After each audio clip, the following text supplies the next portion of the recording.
Hoy la palabra sea especialmente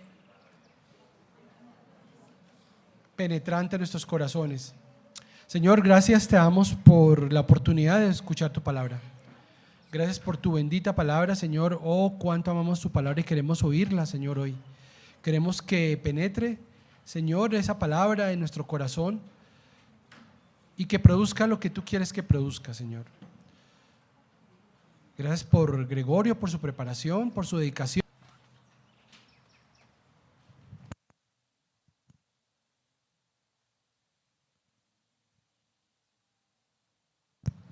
Buenos días, ¿cómo están? Felicitaciones a todas las mamás. Yo quisiera empezar así, yo quisiera que las madres, por favor, levanten, todas las que son, las mujeres que están acá y son madres, por favor, levante la mano en este momento. Qué montón de mamás, increíble. Madres, que el Señor las bendiga, y esposos de esas madres, que el Señor nos ayude a amarlas y que las amemos como ellas quieren, ¿cierto? Y hablando de madre, yo quiero preguntarles a ustedes, si yo les pregunto a ustedes, ¿quién ha sido la mamá, la madre que mayor honra ha recibido en la historia de la humanidad? ¿Ustedes qué podrían decir? María, ¿cierto? La Virgen María. Y hoy vamos a predicar en relación a la Virgen María. Vamos a ver un texto que nos permite mirar en esa relación de María con Dios de una manera muy especial, y en lo que ha sido catalogado por la iglesia primitiva como el primer cántico de alabanza de la iglesia cristiana. Es llamado el Magnificat. ¿Ustedes han oído hablar del Magnificat? Abran sus Biblias, vamos a leer Lucas 1 y vamos a leer de los versículos 39 al 56.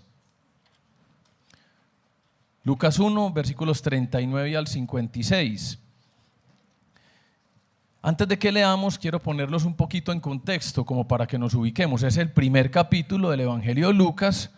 Entonces lo que se está narrando aquí tiene un contexto anterior muy sencillo, ¿cierto? Estamos hablando de María, la Virgen María, una humilde mujer, joven, virgen de Nazaret, probablemente todavía en sus años de adolescencia, una niña, una jovencita, que ha escuchado el anuncio del ángel Gabriel enviado por el Señor, y es un anuncio trascendental, según el cual ella, la Virgen María, quedaría embarazada y daría a luz un hijo que sería llamado Jesús, y en él, en Jesús, se cumplirían todas las profecías del Antiguo Testamento con relación al Mesías, ¿cierto?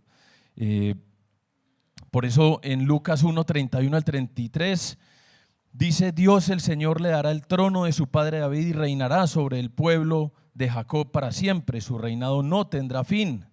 Y María, sumisa, acata la voluntad del Señor, como dice el versículo 35, aquí tienes a la sierva del Señor, he aquí la sierva del Señor, que Él haga conmigo como me has dicho. Y también nos presenta a otra mujer, que es Elizabeth, que dice la Biblia que es una parienta de María. Otras traducciones la tienen como prima, no dice exactamente prima, pero da a inferir que es como ese tipo de parentela, de cercanía. Y Elizabeth nos dicen que es una mujer de edad avanzada, es una señora entrada en años ya, una adulta mayor, y su esposo es un sacerdote, que tiene sus oficios en el templo de Jerusalén, y ella queda embarazada. Elizabeth tenía 6 meses de embarazo y pues era una anciana de edad avanzada y además era estéril. Entonces Elizabeth queda embarazada, va a esperar y va a dar a luz a Juan el Bautista. Si aceptamos que es pariente cercano, sería como un primo segundo, tercero de Jesús, y ese es como el contexto de lo que está pasando. Entonces Elizabeth permanece en su casa por 5 meses, y el ángel Gabriel, cuando le anuncia a María que ella va a quedar embarazada, le dice que su pariente Elizabeth también está en embarazo a pesar de su avanzada edad. María estaba muy emocionada, llena de una noticia espectacular, increíble, va a quedar embarazada del Espíritu Santo, y quería compartir esa noticia con alguien. Y vamos a leer, vamos a tomar ahí Vamos a leer versículos 39 al 56. Lucas 1, 39 al 56. Dice así la palabra del Señor.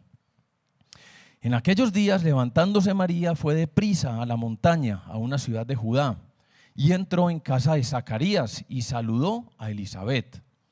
Y aconteció que cuando oyó Elisabet la salutación de María, la criatura saltó en su vientre, y Elisabet fue llena del Espíritu Santo. Y exclamó a gran voz y dijo: bendita tú entre las mujeres, y bendito el fruto de tu vientre. ¿Por qué se me concede a mí esto, que la madre de mi Señor venga a mí? Porque tan pronto como llegó la voz de tu salutación a mis oídos, la criatura saltó de alegría en mi vientre. Y bienaventurada la que creyó, porque se cumplirá lo que fue dicho de parte del Señor. Eso le dijo Elisabet a María. Entonces María dijo, versículo 46, engrandece mi alma al Señor. Y aquí empieza lo que es conocido la oración, el cántico, el himno, que es conocido como el Magnificat. Dice María, engrandece mi alma al Señor y mi espíritu se regocija en Dios mi Salvador, porque ha mirado la bajeza de su sierva. Pues he aquí, desde ahora me dirán bienaventurada todas las generaciones. Porque me ha hecho grandes cosas el poderoso, santo es su nombre, y su misericordia es de generación en generación a los que le temen.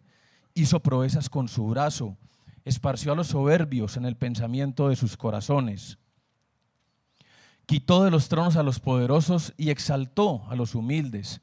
A los hambrientos colmó de bienes y a los ricos envió vacíos. Socorrió a Israel su siervo, acordándose de la misericordia de la cual habló a nuestros padres, para con Abraham y su descendencia para siempre. Y se quedó María con ella como 3 meses, después se volvió a su casa. Ahí está. Ese es el famosísimo Magnificat, que viene del latín magnificar o engrandecer, enaltecer. Los versículos 39 al 45, en ese encuentro con su pariente, prima Elisabet, madre de Juan el Bautista, cuando María entra en la casa de ella, es un momento bastante especial. Si uno lo lee detalladamente, lo que se está narrando ahí es un momento de mucha emoción, es cargado de emociones ese momento. Fue un momento además dirigido por el Espíritu Santo, versículo 41, en donde el bebé de Elisabet saltó en la barriga de ella, en la barriga de su mamá, y ella se llenó del Espíritu Santo. Entonces lo que se está narrando aquí es el encuentro de 2 mujeres que se quieren, y además que están llenas de una noticia como muy extraña, muy rara. No es lo común que pase este tipo de cosas, ¿cierto? Una niña de, como se ha dicho, aproximadamente unos 16, 17 años, como era la Virgen María en ese momento, se le aparece el ángel Gabriel y le dice, usted va a ser llena del Espíritu Santo y va a quedar embarazada. Y además su parienta cercana Elisabet, una anciana estéril, también está embarazada ya, tiene 6 meses. Entonces, deja la sensación el texto que estas 2 mujeres, María, mejor dicho, no cabía en la ropa, no sabía qué hacer con esa noticia y obviamente era una noticia delicada de manejar. Ustedes saben lo que pasó en relación a su prometido José y él dudó de ella, ¿cierto? Pues es que es una historia como difícil de tragar, de aceptar. Mi amor, estoy esperando un hijo, pero es del Espíritu Santo. Como que, a ver. Ella no sabía con quién más compartir esta noticia, entonces lo que se le ocurre, podría inferir uno, es salir a reunirse con una persona que está viviendo algo similar a ella. Entonces ella corre y se encuentra con su prima Elisabet y pasa 5 meses allá y pasados esos 5 meses se devuelve. Y del 46 al 55 está la oración, el himno como tal, el cántico de María que María eleva al Señor, el Magnificat, como se le ha llamado por la iglesia cristiana a través de los años. Es la oración de María donde ella claramente tiene en mente a Ana, la esposa de la mamá de Samuel, ¿cierto? Recuerden esa historia en 1 Samuel 2, 1 al 10, donde Ana le entrega a su hijo Samuel al sacerdote Elí y se lo consagra a él, ¿cierto? Entonces la Virgen María cuando canta, cuando recita el Magnificat, claramente está citando a Samuel, al libro de Samuel, y tiene esa esa historia en mente, seguramente estaría pensando en lo que sentiría Ana, la rival de Penina, que la molestaba tanto porque ella también era estéril y todo este tema. Entonces, la Virgen María, con esa historia en mente de cómo esa mujer, Ana, le entregó a su hijo Samuel al sacerdote Elí en aquella época, la esposa del Cana. Este texto en la oración de la Virgen María a Dios, conocida como el Magnificat, nos permite tener una luz, echar un vistazo, adentrarnos en la forma como se da una relación entre un creyente y su Dios. En este texto María nos permite, y vamos a ver acá lo que acabamos de leer, 3 dinámicas, porque más que una oración común y corriente es un modelo, yo diría que es un modelo en la relación entre un creyente y Dios. Entonces vamos a identificar aquí, en este texto, 3 dinámicas en este modelo de relación entre un creyente y su Dios, y el Dios verdadero. La primera dinámica tiene que ver en esta relación entre la Virgen María como creyente y Dios, es que el creyente debe darle un lugar preeminente a Dios en su vida. Y esto se desprende de todo el texto, la Virgen María está diciendo, el Señor lo es todo para mí, ¿cierto? Y narra las grandezas y las proezas, los prodigios que ese Dios bueno ha hecho con ella en el plano individual y particular, pero con el pueblo de Dios en el plano colectivo, ¿cierto?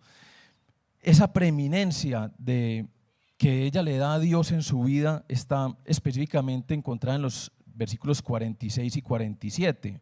Ahí es donde más claramente se ve. Ella dice, engrandece mi alma al Señor. De ahí se desprende el nombre del título Magnificat. Magnifica mi alma al Señor, o lo hace grande, lo reconoce como grande, y mi espíritu se regocija, se deleita, está lleno de dicha en Dios mi Salvador. María en estos versículos habla de Dios en relación a lo que Él ha hecho con ella, los 46 y 47, y empieza alabando al Señor diciendo que es grande, engrandece, magnifica mi alma al Señor, lo glorifica. María empieza exaltando al Señor. Esa es la forma como esa oración, que es una oración cargada de recuentos históricos de las proezas del Señor con su pueblo, ella decide empezarla enfocando en la relación suya con Dios, la relación personal de ella con el Padre, y agradeciéndolo con toda su alma. Y es muy importante aquí que vamos como un poquito al detalle. Engrandece mi alma al Señor, y noten que ella utiliza 2 términos aquí, mi alma y mi espíritu en el 47, ¿cierto? Y creo que ahí es como una invitación a mirar un poco más en ese término alma. Ese término aquí significa el asiento y el centro de la vida interior de una persona en sus diferentes y múltiples aspectos, deseos, sentimientos, emociones. Eso es lo que quiere decir ahí ella cuando dice engrandece mi alma. Es decir, está diciendo que desde lo más profundo de su ser interior, con sus deseos, con sus sentimientos y con sus emociones, ella engrandece al Señor. Y aquí nos va permitiendo tener un atisbo, un asomo a lo que era la relación de ella con Dios.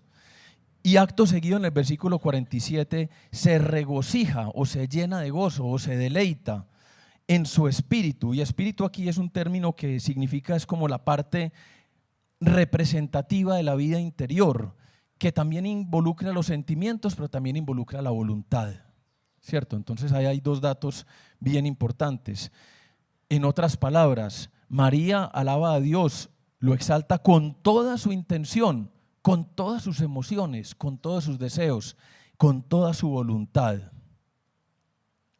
Dice que está llena de gozo en su vida interior.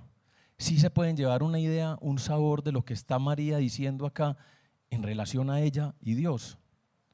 Si se alcanzan a imaginar un poquito cómo era esa relación que María, la madre de nuestro Señor Jesús, tenía con Dios. Hasta antes de tener a Jesús. Recuerden que aquí ella no había tenido todavía al Salvador del mundo. Pero sí nos deja ver a una María que exalta al Señor desde lo más profundo de su ser interior, con todos sus deseos, emociones, con su voluntad. Deja ver ese lugar preeminente que el Señor ocupa en su vida. Lo engrandece y ella misma está feliz, está dichosa. Se alegra grandemente en Dios, se regocija en el Señor, se deleita en Él. Y es una historia personal la que hasta aquí ella está narrando. Ella se deleita en su relación personal con el Señor. Para mí fue profundamente confrontador estos dos versículos 46 y 47, porque de alguna manera dejan ver una relación de una persona sencilla, otra vez la bajeza de su sierva, una persona humilde, una persona que no era una persona letrada, no era, digamos, de las altas castas judías, no era cercana a la ilustración de la religiosidad, del judaísmo de su época. Era una mujer común y corriente, probablemente una casi adolescente, 16, 17 años. Y esa mujer deja entrever esa relación tan especial y tan cercana y tan íntima con el Señor. Yo me pregunto acá en este momento, ¿cómo es nuestra relación con el Señor? ¿Cómo conducimos nuestra relación con Dios? ¿Qué tipo de intimidad, de cercanía tenemos nosotros con el Señor?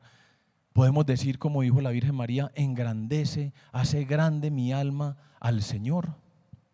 ¿Tenemos ese tipo de cercanía con Él? ¿Cómo es nuestra vida de oración?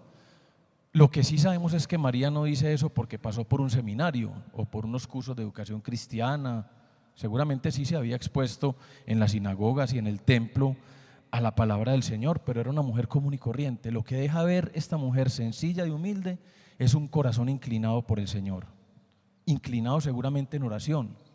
Aquí lo está haciendo, aquí está orando, inclinado en reconocerle a Dios quién es Él y lo que Él ha hecho por ella a través de la historia. Oramos nosotros con intensidad y compasión. Tenemos tiempos donde nos sentamos en silencio, en privado, delante de la presencia del Señor, sin el afán de un estudio bíblico, sin el afán siquiera de hacerle peticiones. Noten que ella no empieza pidiéndole nada al Señor, empieza dándole gracias y diciéndole: mi corazón está lleno de alegría por ti, te engrandezco. ¿Cómo es nuestra vida de intimidad con Dios? Podemos nosotros decir como María que exaltamos a Dios con todo nuestro ser, desde lo más profundo de nuestros sentimientos, deseos, voluntad, emociones. Evidenciamos ese tipo de relación con Dios, de entrega y cercanía, como la que María evidenció. Yo creo que ahí tenemos un buen reto, ¿cierto? Ahí hay una invitación planteada. Pero fíjense que lo de ella no eran solo palabras. Si nos devolvemos un poquitico al versículo 38, cuando el ángel Gabriel se le presenta a ella, miren cómo ella responde. Entonces María dijo, y lo que le estaba planteando era un encargo seriosísimo. Le estaba planteando, en pocas palabras, el fin de una vida cómoda y tranquila. Le está diciendo: su vida tal y como usted la conoce se acabó hoy. Lo que sigue de ahora en adelante es cuesta arriba. Y fue cuesta arriba, ¿cierto? Con el Señor y con su esposo. Y le tocó desplazar. Ella fue una desplazada, además. Entonces María dijo: he aquí la sierva del Señor, hágase conmigo conforme a tu voluntad. Y el ángel se fue de su presencia. Entonces María era una mujer que donde ponía sus palabras orando, ahí ponía sus acciones respaldando. No era simplemente una oración de reflexión, no era simplemente una oración, un ejercicio intelectual, no era un cumplir por cumplir. Era una mujer que estaba dispuesta a que el Señor hiciera con ella como quería.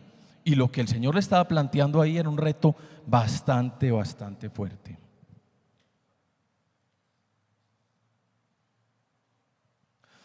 La segunda dinámica que vamos a ver en la relación entre María y su Dios, entre un creyente, que es lo que modela María acá, y Dios, es que el creyente debe ser humilde delante de Dios. Versículo 48, y casi que todo el texto nos deja entrever la humildad de María. María dice que se alegra tanto porque Dios se fijó en ella, pero llama la atención que María exalte que Dios, al fijarse en ella, se fija en un aspecto particular: la bajeza de su sierva. Otras traducciones dicen la humildad. Es decir, Dios no se fijó en ella por los motivos por los que el mundo se fija en las personas. Dios no se fijó en ella porque era, además no lo dice, uno podría pensar, Dios se fijaría en la mujer moralmente intachable. Dios se fijaría en la persona instruida para poder ser la portadora y quien daría luz al Hijo, para que explicara y diera a conocer quién era esa persona, la figura del Mesías. No, Dios miró la bajeza de su sierva, la humildad de su sierva. Se fijó en ella siendo baja, humilde.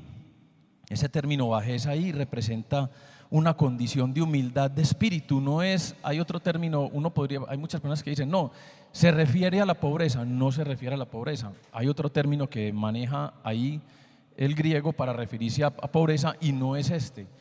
Este término aparece 4 veces en el Nuevo Testamento, este término que se refiere a la humildad, y en los 4 textos se está refiriendo específicamente a la humildad de corazón. Uno de los textos tiene que ver con Hechos, cuando Felipe se encuentra con el etíope, el eunuco, el alto oficial, y se acerca a él y le abre las escrituras, y cuando lee acerca del profeta Isaías, dice que está hablando de una persona que humildemente, que se humilló y fue llevado humillado como oveja al trasquiladero. Es ese tipo de humildad, ¿cierto? Refiriéndose a Jesús, sabemos eso. Y también Santiago utiliza ese mismo término en relación al humilde de espíritu. Es decir, es una humildad que tiene que ver con el carácter. No es una humildad de pobreza material en este caso.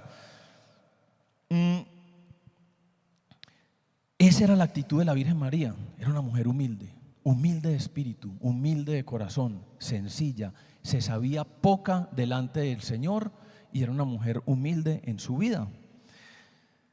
A Dios, esto es un dato que es increíble, que deja ver la Virgen María aquí en su cántico y el texto bíblico. A Dios le gusta la gente humilde.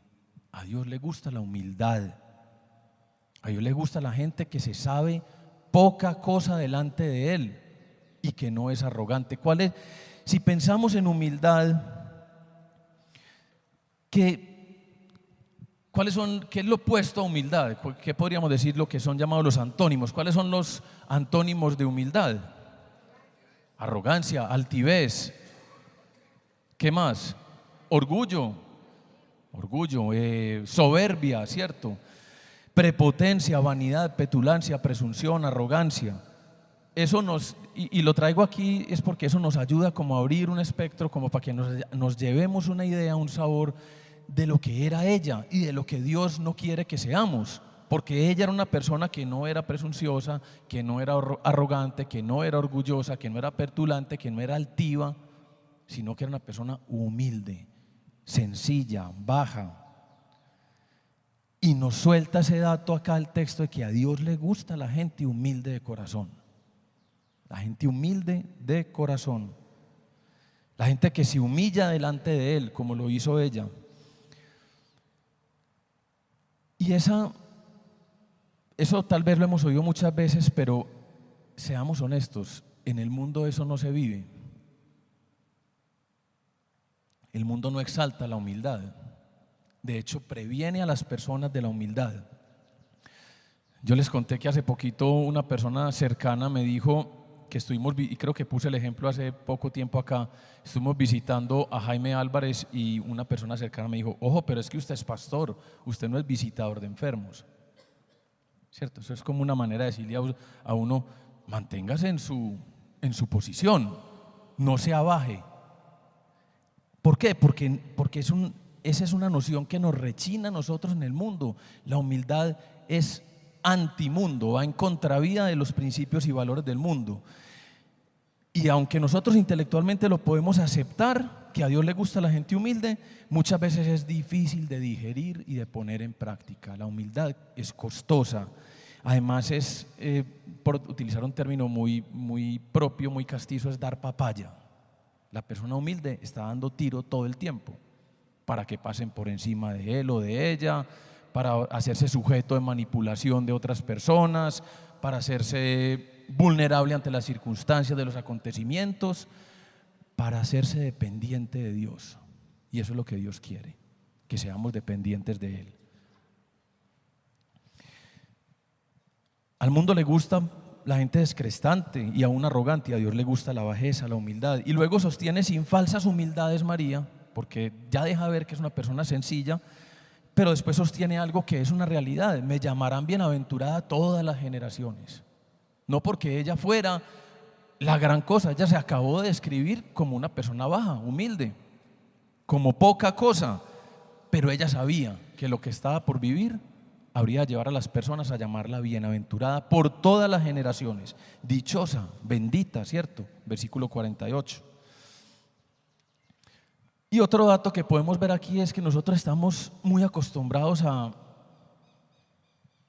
entrar en intimidad con el Señor en oración e inmediatamente comenzar a hacer un pliego de peticiones delante de Dios. Señor, haz esto, deja de hacer lo otro, mueve esto aquí, mueve esto allá. Y no está mal que le pidamos a Dios, Dios quiere que le pidamos, pero tenemos que reconocer primero quiénes somos delante de Él. El orgulloso no reconoce a Dios como dispensador de bondades, se ve a sí mismo como merecedor de las mismas, ¿cierto? El orgulloso no entra fácilmente en una oración de agradecimiento porque se siente y se vive a sí mismo como el acreedor, como merecedor de las cosas buenas que está viviendo. Entonces por eso el orgulloso y el altivo le cuesta tanto reconocer qué cosas buenas ha hecho Dios por él o por ella. Bueno, entonces hagamos un recuento. Hemos visto dos dinámicas de la relación entre un creyente y Dios, ¿cierto? La primera, ¿cuál es? ¿Cuál dijimos? Exactamente, el creyente debe darle un lugar preeminente a Dios en su vida. Y la segunda dinámica en esa relación, en ese modelo de relación que la Virgen María nos deja ver de ella con su Dios, es que el creyente, ¿qué? Debe ser humilde delante del Señor y por ende delante de las demás personas también. La tercera dinámica tiene que ver con que el creyente debe reconocer y recordar el talante de su Dios. ¿Quién es Dios? ¿Quién es Dios para el creyente? Y eso es algo a lo que María dedica el 90% de su oración. El Magnificat, basado en la oración de Ana, y aquí traído a colación por la Virgen María, es un recuento de lo que María resalta, identifica de Dios como Dios de un pueblo, como Dios suyo. Pero aquí sí hace específicamente mucha mención en relación a lo que Dios ha hecho por su pueblo, ¿cierto? Y hagamos un recuento, miremoslo aquí brevemente, de lo que María resalta acerca de Dios. Habla de su poder, habla de su misericordia, habla de su justicia y habla de que es un Dios que tiene memoria, ¿cierto? Es un Dios que no olvida, que tiene memoria, que recordó las bendiciones y las promesas hechas a Israel. Versículo 50, es misericordioso con quienes le temen. Es poderoso, versículo 51, al actuar. También el 51 dice que dispersó a los orgullosos y altaneros, y el 52 nos dice que humilló a los gobernantes poderosos y exaltó a los humildes. En el 53 dice que llenó de bienes a los hambrientos y dejó a los ricos sin nada. Y en los 54 y 55 dice que socorrió Dios a Israel y se acordó de la promesa de los padres a Israel. Uno podría casi que poner como uno al lado, como hacer dos columnas, imagínenselas así.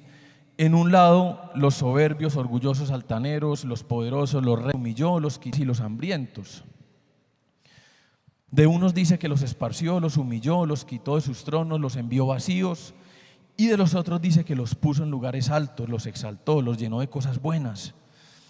La piedad, ustedes saben qué es piedad. La piedad es la devoción a Dios, ¿cierto? Ese es como el sentido de la palabra piedad, devoción a Dios. Una vida piadosa es una vida entregada al Señor. La piedad se evidencia en el reconocimiento de Dios. En eso se evidencia una vida piadosa, en una persona que reconoce a Dios. Y María reconoce a Dios como el poderoso. Ella se deja ver en el versículo 49 como una mujer sencilla, humilde, que reconoce el poder, la generosidad y la santidad de su Dios. El tesoro que ella ahora está llevando, ella sabe que no es un mérito suyo. Ella reconoce que eso es un tesoro que viene de parte del Señor. Pero ahí no termina. María nos da también una lección de humildad y de gratitud acá. Le reconoce a Dios lo tanto que ha hecho por ella en lo personal y en lo colectivo. Los versículos 49 al 55 nos hablan de Dios y de su talante. En esos versículos María hace un recuento de las proezas de Dios con su pueblo y en toda la tierra a través de la historia. Dice que Dios tiene misericordia de generación en generación entre quienes le temen. Dice que Dios dispersó a los orgullosos y a los altaneros. Y deja ver aquí entonces, en ese recuento del talante, de las características de Dios, sobresalen dos atributos del Señor. Dios es justo y Dios es misericordioso. También dice que Dios tiene memoria, pero sobre todo hay más estrofas que hablan acerca de la justicia y la misericordia del Señor. Eso es lo que está recordando la Virgen María ahí a través de todas sus frases. Recuerda cuando Dios quitó de los tronos a los poderosos para exaltar a los humildes. En el Antiguo Testamento se afirma que Dios es justo, ama la justicia y exige justicia. La justicia de Dios no se da como un aspecto meramente reflexivo, como cuando uno lee la justicia de Dios, no es algo a lo que estamos llamados solamente a reflexionar en torno a ella, sino como una acción, ¿cierto? Se puede ver a Dios ahí en este Magnificat trayendo y haciendo justicia. La justicia de Dios se conoce porque Él es justo y la pone en acción, la ejecuta. Lo que es un llamado para nosotros, ¿cierto? Nosotros sabemos que cuando Dios, por lo general, no siempre hay atributos del Señor que pues, la inmanencia, la trascendencia, en fin, son atributos propios de Él y ya. Pero por lo general cuando Dios revela algo de sí mismo en las Escrituras, lo hace para que nosotros lo imitemos, para que nosotros tomemos eso y lo apliquemos también. Y es el caso acá de la justicia del Señor, ¿cierto? El Señor es justo y es una justicia. Uno podría decir que la justicia es como una moneda de dos caras. Una de las caras de la justicia que conocemos es cuando el culpable recibe su castigo o el que no es culpable recibe su exoneración. Y la otra cara de la justicia divina tiene que ver con todo el énfasis que hace Dios, y yo creo que en eso ocupa el Señor la gran parte del concepto de justicia en el Antiguo Testamento. Es un aspecto de justicia que no es en este caso el del castigo que recibe el malo o la exoneración del bueno, sino una justicia donde el menos favorecido se le hace bien, una justicia que se le hace al marginado, al oprimido, se le compensa. Y cuando María hace recuento de estas características de Dios, nosotros tenemos que leerlo sí para aplaudir al Señor, pero sí también para hacer una reflexión interna y propia de: ¿estamos nosotros llevando justicia a los oprimidos o estamos siendo parte de los opresores? ¿Estamos oprimiendo o llevando libertad a los oprimidos?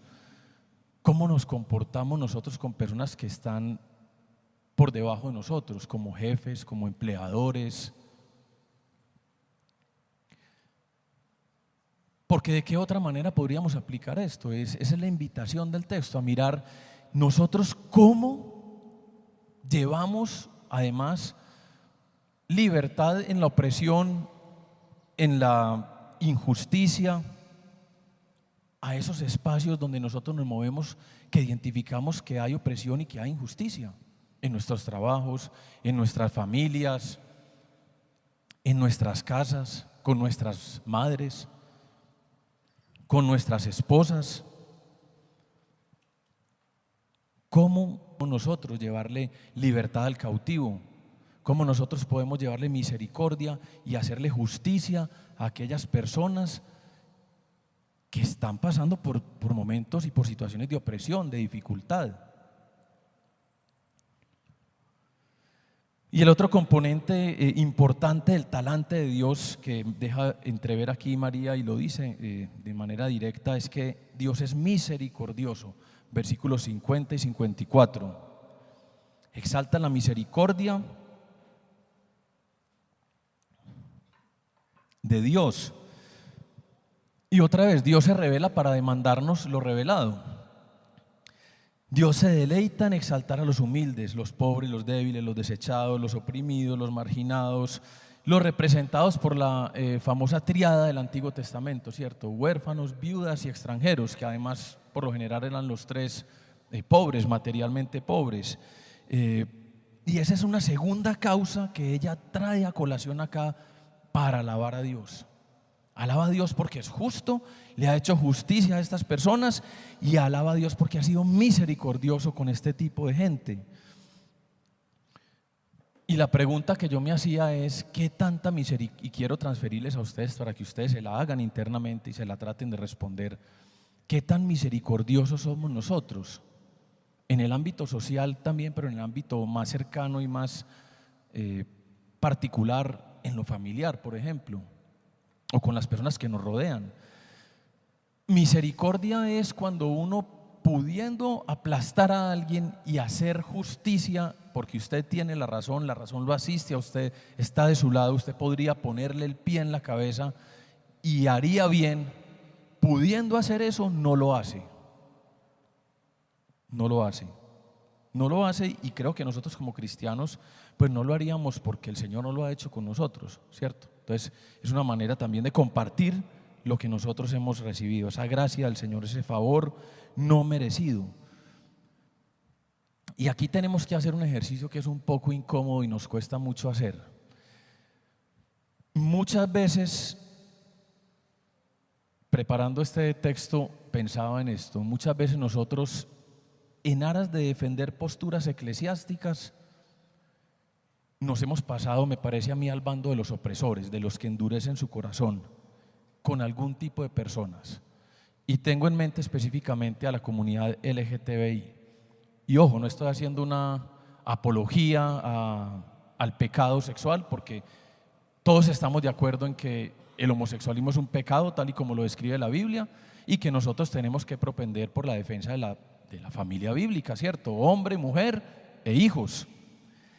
Pero en la defensa de esas posturas de la iglesia, que está bien que las defendamos, yo salí a la marcha del año pasado y no me arrepiento de haberlo hecho, pero sí manejo el tema con mucho cuidado y con mucha sutileza, porque nosotros estamos llamados a tener un tacto especial con ellos también, como personas que han sido oprimidas por su pecado.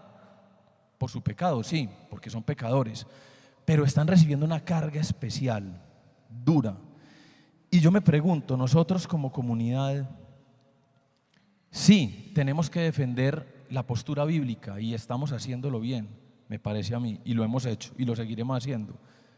¿Cómo le estamos tendiendo puentes a ellos? ¿Qué tipo de puentes estamos tendiéndoles a ellos para mostrarles el amor de Dios? Por ejemplo, ¿cierto? ¿Cómo estamos nosotros evitando que otras personas caigan en la fornicación, en el adulterio, como dice la Biblia, en la porneia, que es todo tipo de pecado sexual? ¿Cómo estamos nosotros evitando eso por sustracción? Es decir, ¿cómo estamos nosotros endulzando con el Evangelio, compartiéndole el amor de Dios a las personas, para que las personas conozcan del amor de Dios y de esa manera le estamos quitando las personas a una comunidad que nosotros sabemos que está andando en pecado? Ahí hay una buena pregunta que nos tenemos que responder. ¿Qué tipo de puentes estamos tendiendo con ellos? ¿O simplemente vamos a asumir una confrontación al estilo como se ha dicho muchas veces, como si nosotros fuéramos el Israel que está entrando a tomar conquista de la tierra prometida? Nosotros no somos ese Israel. Nosotros estamos llamados a atender y a evidenciar el amor de Cristo, de Dios en Cristo Jesús. Y por último, también es un Dios de memoria, es un Dios que hace memoria. Versículos 54 y 55. socorrió a Israel su siervo, acordándose de la misericordia de la cual habló a nuestros padres para con Abraham y su descendencia para siempre. Es decir, es un Dios que no se olvida, es un Dios que cumple sus palabras, es un Dios de promesas cumplidas. Es un Dios que no deja pasar la promesa hecha a los padres de Israel desde Abraham. Resalta de Dios su semblante de ser un Dios que apoya al que necesita socorro y se acuerda de sus promesas por misericordia, porque es un Dios misericordioso. Y aquí nosotros tenemos que mencionar lo siguiente: nosotros estamos llamados a recordar las promesas que Dios nos ha hecho a nosotros particularmente y colectivamente, como pueblo, como iglesia. ¿Qué promesas tenemos nosotros de parte de Dios que el Señor nos ha hecho? Porque el Señor las va a cumplir. Y aquí vamos a invertir un poquito los papeles. Eso es como la zanahoria. Un poquito el garrote sería pensar, miren, la tentación de nosotros cristianos ha sido pensar que Dios cumple las promesas porque nosotros somos la gran cosa, porque nosotros somos merecedores y somos la niña de sus ojos, y el Señor cumple todo porque nos ama y porque somos grandísimos, somos buenísimos, y el Señor nos va a recompensar por lo bueno que somos y porque somos su gran elección. El Señor sí nos escogió, como escogió al pueblo de Israel, y al pueblo de Israel, no se nos olvide, lo escogió con un objetivo: para ser los sacerdotes delante del resto del mundo, ¿cierto? Para darle a conocer como sacerdote, como intercesor a Dios al resto del mundo, a las naciones paganas. Somos emisarios, tenemos un mandado que llevar. Por eso el Señor nos escogió y por eso nos cumple su promesa. Y si lo llevamos un poquitico más atrás, que a veces es tan difícil de oír también y de recibir, Él lo hace por amor a Él, a su nombre, por quien Él es, porque Él dijo que iba a hacer algo y lo va a cumplir, porque Él cumple y Él es bueno. Hagamos memoria de las cosas que Dios ha hecho por nosotros y tengamos claro cuál es el papel nuestro aquí en la tierra. Es un papel donde nosotros estamos llamados a ir y a extenderle, a compartirle el amor de Dios a las personas. Y en resumen, entonces, María resalta sobre todo el talante misericordioso y justo del Señor. Todo esto de la humildad de María, exaltando la misericordia y la justicia del Señor, recuerda, como lo dijo, esto no es mío, esto lo dijo René Padilla, a Miqueas capítulo 6 versículo 8, y me pareció muy interesante traer este texto aquí porque me parece que abarca todo lo que hemos hablado. ¿Qué es lo que el Señor, qué es lo que María exalta acerca del Señor? Oh hombre, Él te ha declarado lo que es bueno, ¿y qué pide Jehová de ti? Solamente hacer justicia y amar misericordia y humillarte ante tu Dios. Justicia, misericordia y humillación propia delante del Señor. Cerremos nuestros ojos aquí en silencio, démosle gracias al Señor por tanto que Él ha hecho por nosotros. Tengamos memoria de esos hechos maravillosos. Y ahí en silencio donde estamos, yo quisiera que repliquemos lo que hizo la Virgen María en el Magnificat. Y quiero pedir el favor a unas 4 o 5 personas que ahí donde están, en voz alta, exalten al Señor por algo que ha hecho en su vida particular o por algo que usted quiere exaltar que Él ha hecho por su pueblo, por nosotros. Libremente, ahí 4 o 5 personas que exalten al Señor.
Señor, te exaltamos y te adoramos y te alabamos porque eres un Dios justo, eres un Dios misericordioso, eres un Dios de nuevas oportunidades, eres un Dios de historia, eres un Dios que tiene memoria, Señor, te acuerdas de las promesas que nos hiciste.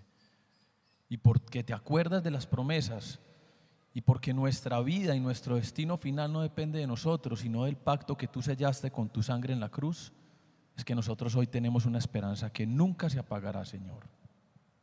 Porque nosotros hemos recibido la muerte de tu Hijo Jesús en la cruz como pago perfecto y suficiente por nuestros pecados, Señor. Y ahora tenemos la libertad de obedecerte y de amarte, Señor. Señor, ayúdanos a ser humildes como tu sierva, María. Ayúdanos, Señor, a buscar la justicia y la misericordia y el amor aquí en la tierra, Señor. Ayúdanos, Señor, a imitar a estas personas que quedaron registradas en tu palabra, que ofrendaron sus vidas a pesar de las dificultades para seguirte y obedecerte a ti, Señor. Y hablando de esas personas, Padre, queremos pedirte especialmente por nuestras madres, que hoy estamos celebrando su día. Señor, qué bonita manera de poder recordar a las mamás, recordando a la mamá de tu Hijo Jesucristo. Una sierva humilde, Señor, sencilla, baja, que se acordó de todas las proezas y de la grandeza y de tu santidad, Señor. Se acordó de quién eras tú cuando tú la bendeciste, Señor. A pesar del encargo que le diste tan grande, ella dijo: he aquí la sierva del Señor, hágase en mí conforme tú has dicho. Señor, bendice a nuestras mujeres, a nuestras madres. Ayúdanos a amarlas, Señor. Ayúdanos a ser esposos amorosos, Señor. No duros, no. Ayúdanos, Señor, a que no cerremos nuestros puños contra nuestras esposas con dureza, Señor. Ayúdanos a amarlas como a ellas les gusta ser amadas. Señor, las bendecimos porque a través de la mujer y de la mamá, Señor, podemos ver un aspecto específico tuyo, Señor. Tú que eres un Dios creador, un Dios que procrea, Señor, que traes vida, que haces vida, Señor, y nos has permitido a nosotros también a través de las mujeres crear, Señor, traer vida aquí a la tierra. Que nuestros hijos sean para tu honra y para tu gloria, Señor. Que los hijos de estas madres te honren y te exalten, Señor. Que esa sea la honra de ellas, Señor. Que esa sea nuestra herencia, además. Que nuestros hijos sean la herencia que tú nos has dado, Señor. Yo te pido, Señor, por todos los hijos de las mamás que están aquí, Señor, para que sus nombres estén escritos en el libro de la vida, Señor. Y bendice a estas mamás, Señor, que tanta dificultad tienen que afrontar en el día a día, Señor, donde son a veces maltratadas, Señor, donde les toca convivir en medio de un mundo machista y patriarcal, Señor, donde muchas veces nosotros mismos no las comprendemos y no las amamos como ellas quieren ser amadas. Ayúdanos a amar a nuestras mujeres, Señor, a nuestras esposas, a nuestras mamás. Gracias, Señor, por ellas. Bendícelas, te pedimos eso, Señor, una bendición especial de parte tuya para todas las madres en el día de hoy. Te damos gracias en el nombre de Cristo Jesús. Amén. No se levanten, no hemos terminado todavía. Quiero pedirle el favor a los anfitriones. Ellos van a pasar. Las madres, por favor, levanten la mano, déjenla levantada. Ellos van a pasar y les van a dar un regalito de parte de nosotros en la iglesia, porque las queremos. Pónganse de pie, las mamás, por favor.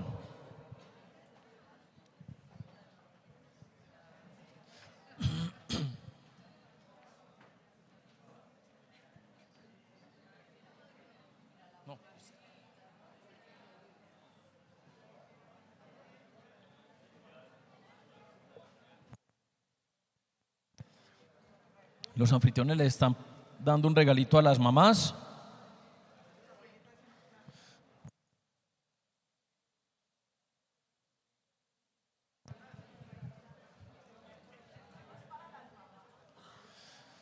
Las mamás que ya reciben su regalo se pueden sentar para que los anfitriones sepan cuáles son las mamás que no han recibido el regalo todavía.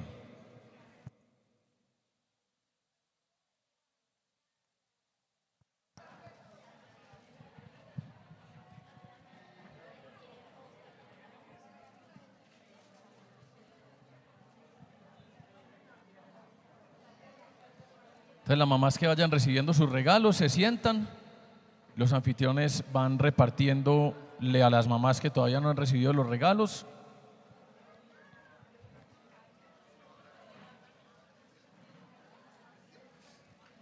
No se vayan todavía, mamás, que tenemos una sorpresita para ustedes. Aguanten.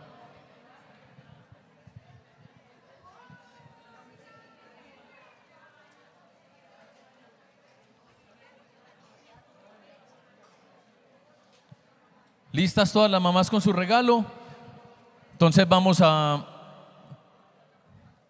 quiero que miren al frente, las personas que están de la columna para adelante, y quiero que las mamás que están atrás pongan atención a los televisores porque tenemos esto que hemos preparado muy especialmente para ustedes. Hagan silencio, vamos a ver el video. Solo un segundo, por favor. Muchas gracias. Ajá. Hey. Hola. 2 minutos. Gracias. Buenas Volumen. tardes. Perdón por la espera. Y lo publicamos en línea y en los periódicos. Después hicimos entrevistas reales. Hola, mucho gusto. El gusto es mío. ¿Ha hecho entrevistas como esta por cámara antes? No. Déjeme contarle un poco acerca del trabajo para empezar. No solo es un trabajo, es probablemente el trabajo más importante. La posición para la que estamos contratando es para director de operaciones, pero es realmente mucho más que eso. Las responsabilidades y requisitos son realmente extensos. La primera categoría de los requisitos sería movilidad. Este trabajo requiere que puedas laborar estando de pie la mayoría, o se podría decir que todo el tiempo. Constantemente de pie, constantemente agachándote, constantemente exigiéndote. Es necesario un alto nivel de resistencia. Ok. Eso es mucho. ¿Por cuántas horas? 135 horas hasta horas ilimitadas en la semana. Es básicamente 24 horas al día, los 7 días de la semana. Estoy seguro que debe haber tiempo para sentarse en algún momento, ¿no? ¿Te refieres a un descanso? ¿Sí? No hay descansos disponibles. ¿Es eso legal? Oh, sí, por supuesto. Ok. Sí. Entonces, ¿no almuerzos? Puedes comer algo, pero solo cuando el asociado ya haya terminado su comida. Creo que eso es un poco intenso. No es posible. Eso es una locura. Ahora, esta posición requiere excelentes habilidades de negociación y relaciones interpersonales. Realmente buscamos a alguien que pueda tener un título en medicina, finanzas y artes culinarias. Debe saber manejar varias actividades. El socio necesita constante atención. Hay veces que se tiene que quedar con el socio durante la noche. Tienes que estar dispuesto a trabajar en un ambiente caótico. Si tienes una vida, te pedimos que dejes a un lado esa vida. No hay vacaciones. Incluso en acciones de gracias, Navidad, Año Nuevo, en días festivos la carga de trabajo será mayor. Nosotros requerimos eso, con una disposición de felicidad. Eso es cruel. Es casi un chiste enfermo y retorcido. ¿Y cuando hay tiempo para dormir o...? No hay tiempo para dormir. Es como llevar el ritmo. Exactamente eso ¿Los es. 365 días? Así No, eso es inhumano. Eso es bastante demencial. Las conexiones significativas que logras y el sentimiento que tendrás al ayudar al socio es inmedible. También vamos a hablar del salario. La posición no va a pagar absolutamente nada. Disculpe. No, de ninguna manera Sin alguien lo pago hará alguno, gratis. completamente gratis. No. ¿Y qué si te dijera que hay alguien que realmente, actualmente, ocupa esta posición en realidad? Billones de personas en realidad. ¿Quién? Las mamás. Sí. Sí, las madres.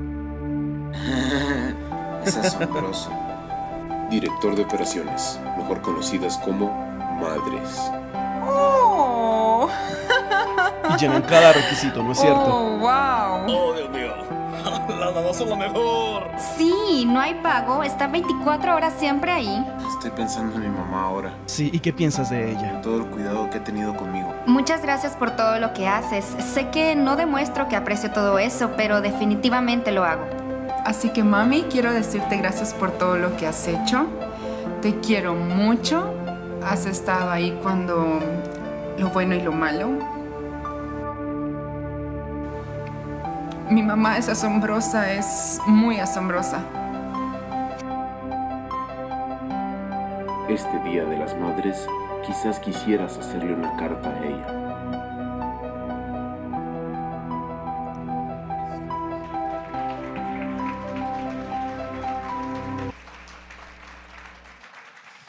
Quiero que terminemos con algo más que un aplauso. Quiero que las mamás se pongan de pie y vamos a despedirnos dándoles un abrazo y un beso a nuestras madres.